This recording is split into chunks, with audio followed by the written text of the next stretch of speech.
Fala pessoal, bem-vindos a mais uma explicação detalhada. Bom, hoje a gente vai mergulhar fundo nas engrenagens da própria vida, viu? Nós vamos entender aquelas regras fundamentais, os conceitos e mecanismos evolutivos que literalmente moldam a biodiversidade do nosso planeta. E aí, tudo bem com vocês?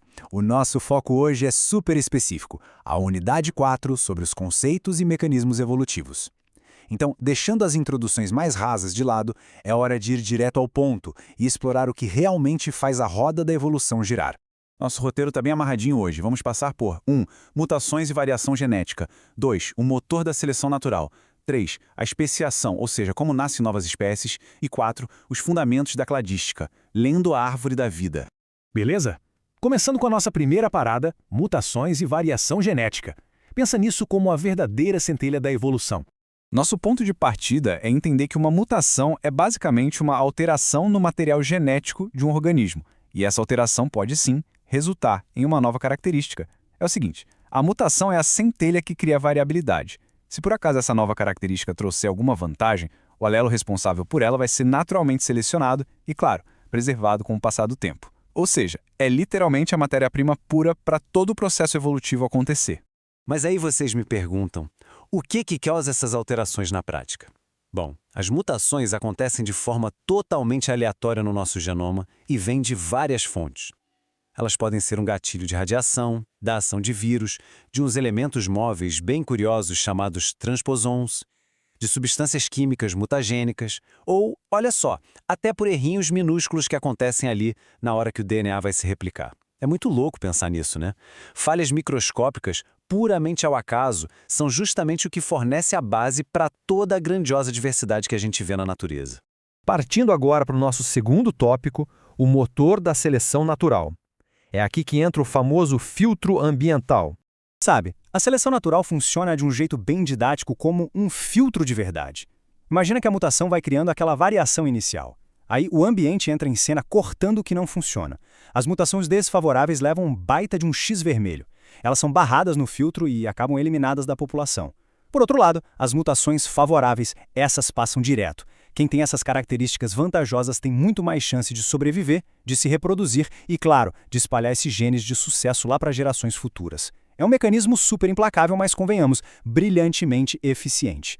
E dentro desse motor gigante, tem um caso muito especial e fascinante, que é a seleção sexual. Pensa, por exemplo, na cauda absurda de um pavão. A seleção sexual favorece coisas que aumentam o sucesso reprodutivo, ou seja, a pura capacidade de atrair o parceiro. O mais irônico é que muitas vezes isso acaba passando para frente uns traços que até atrapalham a sobrevivência básica do bicho no dia a dia. Carregar uma cauda gigantesca, chamativa e pesada é perigoso, concorda? Só que o ganho explosivo na reprodução compensa esse risco. No fim das contas, a natureza deixa bem claro, conseguir se reproduzir e passar os genes para frente é o grande prêmio. O resto é detalhe. O que nos leva ao nosso terceiro ponto, a especiação. Como, afinal, nascem novas espécies. Vamos falar de divergência.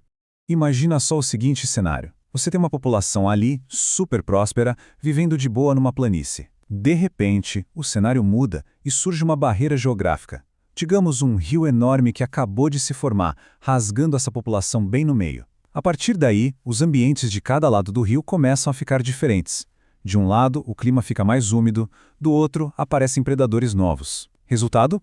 Cada grupo vai ter que se virar e se adaptar de forma totalmente independente, puxados pela seleção natural. E o desfecho dessa história é que, depois de muito tempo, o tanto de modificação acumulada é tão grande que, mesmo que esse rio secasse amanhã, esses dois grupos não conseguiriam mais cruzar.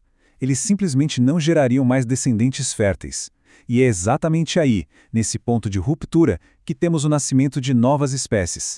E esse lance do rio é só um dos caminhos possíveis, viu? Na biologia, a gente tem 4 mecanismos principais de especiação. A gente acabou de falar da alopatria, que é essa separação clássica por uma barreira geográfica super comum em animais. Mas tem também a peripatria, que acontece quando uma pequena porção da população se isola num habitat ali do ladinho. Tem a parapátria, onde não existe uma separação física total, mas a especiação acontece por causa de uma mudança muito drástica e bem localizada no ambiente, tipo uma área específica que sofreu com poluição. E por fim, a simpatria, que é um caso mais raro. Nela, a divergência acontece na mesmíssima área geográfica, mas exige uma mudança genética interna muito forte e um acasalamento super preferencial.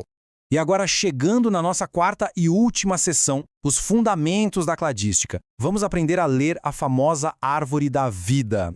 A cladística, ou sistemática filogenética, para usar um nome bonito, é basicamente o nosso sistema de classificação. Ela agrupa as espécies, ou os táxons, em clados naturais. E tem um detalhe crucial: ela se baseia única e exclusivamente em hipóteses de relações evolutivas. A regra de ouro aqui é fantástica. Numa classificação realmente rigorosa, não interessa nem um pouco se duas espécies são super parecidas por fora ou se são completamente diferentes. O que dita quem fica no mesmo grupo é uma coisa só: ancestralidade comum. A ideia é mapear a história real das linhagens familiares e não ficar julgando o livro pela capa com base em aparências superficiais. Para a gente conseguir ler esse mapa que os biólogos chamam de cladograma, as peças precisam estar bem claras na cabeça. Vamos lá. Os nós do diagrama representam ancestrais comuns hipotéticos.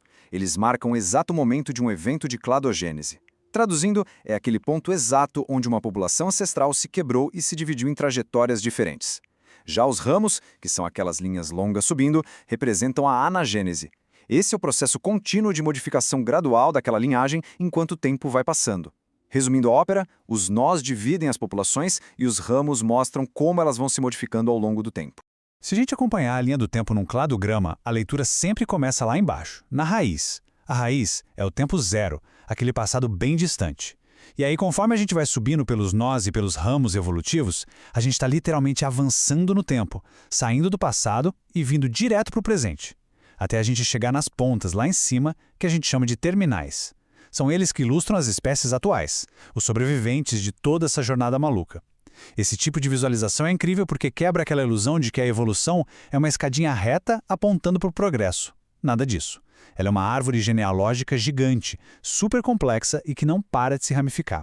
Mas e aí, como é que os cientistas agrupam essas ramificações sem virar bagunça? Bom, existem 3 tipos principais de agrupamentos. Primeiro, tem o grupo monofilético, que é o pacote completo. Ele junta o ancestral e absolutamente todos os descendentes dele. O segundo tipo é o grupo parafilético.